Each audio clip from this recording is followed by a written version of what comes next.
Hello and welcome back to SpaceX in the News, where today I'm going to be talking about Electron's 20th flight. Now, it didn't quite go as they planned, but first of all, I want to talk about this new series called Explained. It's about anything crazy and new which happens in the space industry, and it's going to be released as soon as it happens, and we're going to talk about it as much as I can with all the information we have. But today, the thing we need to worry about the most is Electron's 20th flight, so we'll get right into that. So during Electron's operational lifetime, we've seen 20 missions fly to space, with only one previous failure, and the second one being on this 20th mission, which occurred yesterday. For this specific mission, we only saw the second stage engine fire for a few seconds before it cut out.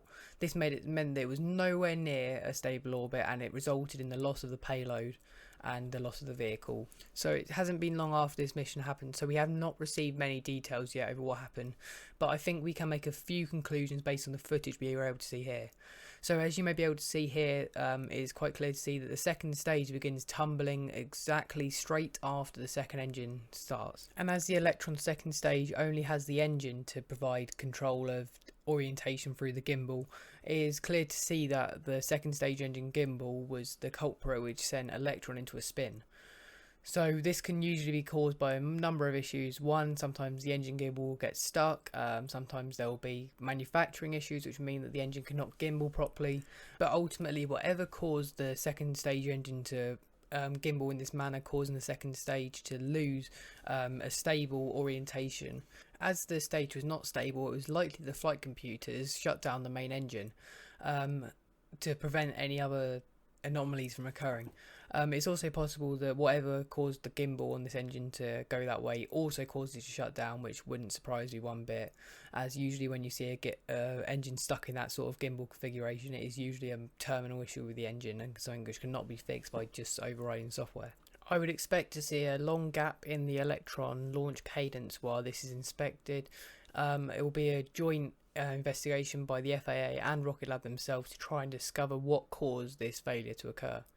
The FAA will probably most likely look at public safety while Rocket Lab try and work out what went wrong with the vehicle. I think it's also worth mentioning that the first stage of this vehicle was recovered. This is only the second Electron mission to feature recovery hardware, with the first stage performing a parachute landing in the ocean just after MECO. So we would have usually seen some video of the touchdown from the point of Electron, but due to the second stage engine failure, they chose not to show any more video and they ended up cutting the live stream, which is completely understandable as there have been a massive failure of Electron. I think it's also worth mentioning that second stages aren't as simple as some people believe.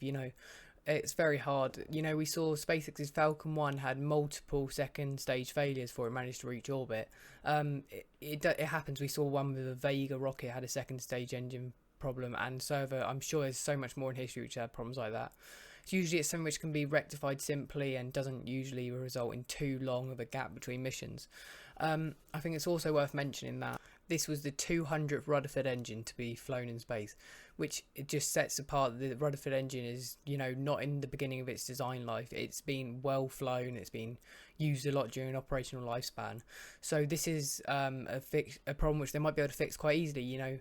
The Rutherford engine is very much, it features so many good new technologies. It's 3D printed engine nozzle, and it also is electrically pump fed, which is a first for the industry.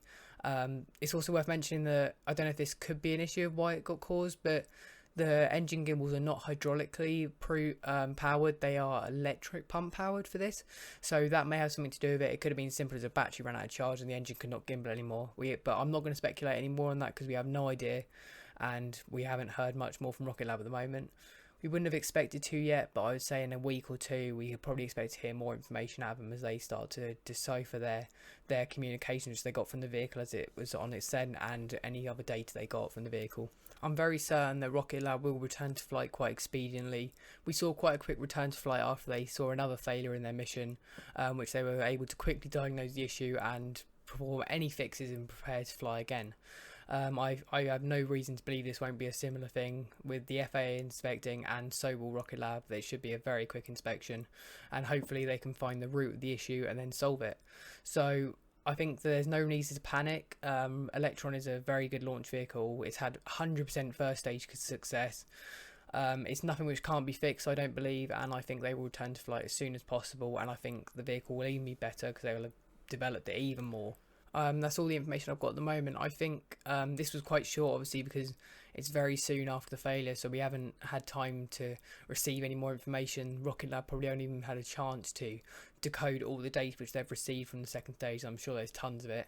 So that's going to do it. I'm sure I'll put out another video as soon as we hear more from Rocket Lab over a more precise cause of what the issue was.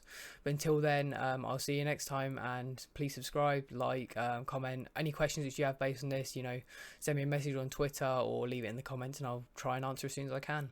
Thank you. I'll see you next time.